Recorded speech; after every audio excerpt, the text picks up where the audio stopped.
ГСП онлайн. Городские новости сейчас. В корпусе Охтинского технического университета прошло торжественное открытие историко-патриотического центра. Он базируется при кафедре истории и культуры и назван в честь двух преподавателей – ветеранов Великой Отечественной войны Михаила Уляшова и Александра Ракитина. Вообще, главной целью этого центра является сохранение памяти о всех участниках тех страшных для нашей истории событий. Чтобы вот это вот молодое поколение, которые должны быть неравнодушны к тому, что было в прошлом.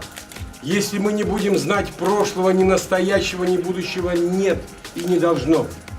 Мы говорим о гуманности, мы говорим о военном патриотизме, мы говорим о нравственности. Этот центр станет штабом поискового движения, давно действующего на базе УГТУ. Важность работы студентов-поисковиков отметили и гости – ветераны войны Владимир Мищенко и Владимир Назаров.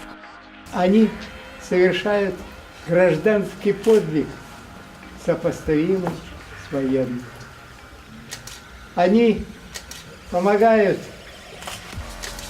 своим предыдущим поколениям, своему предыдущему поколению, своим прадедам и дедам завершить эту войну.